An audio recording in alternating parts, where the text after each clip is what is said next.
And we're back with the Powerhouse Roundtable. Let's get right into Donald Trump's escalating attacks on Bill Clinton. Alice, you live in Little Rock, Arkansas. You know a lot about Bill Clinton.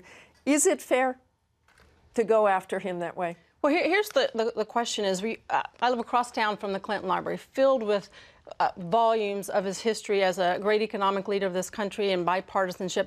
But also there's a part of his record which is the very reason why the Wall Street Journal this week referred to him as no one in American politics better personifies a war on women than Mrs. Clinton's husband. And the New Hampshire leader referred to him as a serial philanderer. So for Hillary Clinton to claim she is out there fighting for women, yet to be an enabler for a womanizer, it takes that issue off the table. So in terms of that issue out on the campaign trail, she cannot discuss that. She's going to have to stick with Benghazi. Do you agree with that, Banner? Bill Clinton is very, very popular. Gallup in May had him at 59% likability. And wouldn't they look at Hillary Clinton and say... The one thing you can do to make Hillary Clinton more likable with independents, especially independent women, is to attack her on this very issue. In other words, Trump is, in the short term, he's firing up his base. Hillary Clinton's firing up her base. But this is going to come down to the middle. And in the middle, when you look at it over and over again, people don't like you going after a woman because of her husband. They don't like you going after a woman because she stayed in a tough marriage. And it's going to backfire on Republicans to keep it up. That's not what the issue is. The issue is here that Hillary Clinton has said about women like Bill Cosby's accusers that, quote, they have a right to be believed, which is not what she said about the women who basically thought Bill Clinton, her husband, was a sexual predator. It is in her court. She was part of that cabal in the White House that went out and orchestrated this assault on these women who challenged Bill Clinton on this very same issue. Does it hurt her, Matt? I mean, can I just say, if this is truly dominating the Democratic race as we go into 2016, as you said, Martha, shame on us. Because Donald Trump is the best manipulator of media and conversation since, like, P.T. Barnum. He knows we do this every week. We do this. It's, you know, and I've been here talking about it before. He finds some outrageous thing to say, somebody new to pick on. And we all talk about it. And he gets himself. Attention is his prime directive. And I don't think voters really care about this. Look, yeah, she's going to fire up her base, as you said, exactly right. He's going to fire up his. I don't think this is a big issue. Okay, so let me move on in the short time we have. Let me move on to the next few months. The New York Times this week looked back through old polls, and it turned out those candidates who have led in Iowa or New Hampshire polls with just 1 month to go have lost as often as they have won.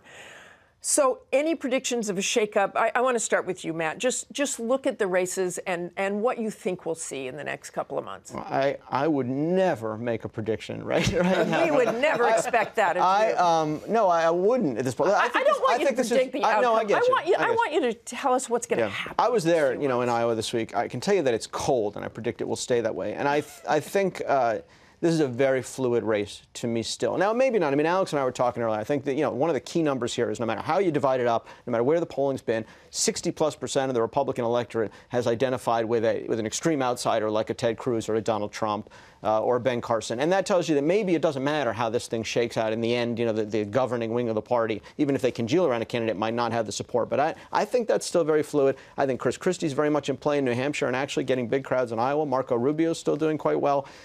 You know, I don't think Jeb Bush and John Kasich are dead in New Hampshire, and I think we're going to see surprises that we can't tell. And you're talking Ted Cruz.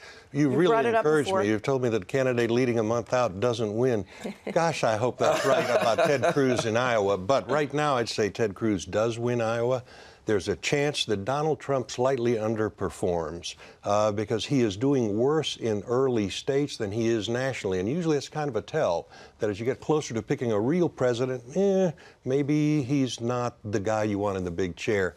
So he underperforms. We go to New Hampshire. What happens there? New Hampshire looks to validate an alternative. Who is that? Well, right now it's probably Trump again. But that's the opening for an establishment candidate. I think Rubio is capped by Christie. What does that mean? Christie's got, by Cruz.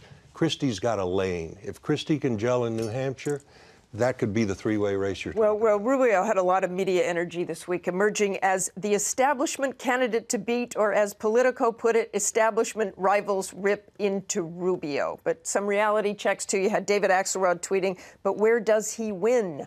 So... The key what is Rubio? The key is Iowa is so important, but as you say, the last at least 2 cycles we've had, the winner of Iowa, who I work for in the caucuses, did not go on to win the nomination. The key is having a strong organization and ground game in Iowa, but executing the same plan in New Hampshire, South Carolina, Nevada, and through the early states, and racking up that magic 1,237 delegates needed in order to become the nominee. And I see that happening with the candidate who has strong ground game in Iowa, New Hampshire, all through the SEC states, and showing that they are able to be in this for the long haul, which means organization on the ground and the money to maintain as well an air campaign. And right now I see that between the top 3. Which, right now, that's and Ben, let's hit the Democrats. Bernie Sanders, Hillary Clinton, listen, Martin O'Malley. You talked about the person we always talk about, Donald Trump. Let's talk about the person we never talk about. We just heard from.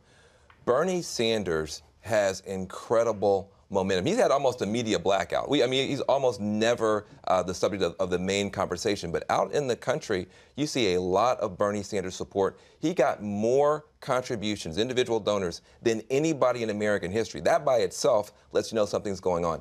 I think he's going to win Iowa. He may win New Hampshire. And this man is not afraid of making predictions. I'm not afraid. Listen, I love Hillary Clinton. She will be our nominee. But there is something happening in this party that when you combine the authenticity of a Bernie Sanders with the popularity of his agenda. You don't like his agenda, but being tough on Wall Street, very popular across the board in America.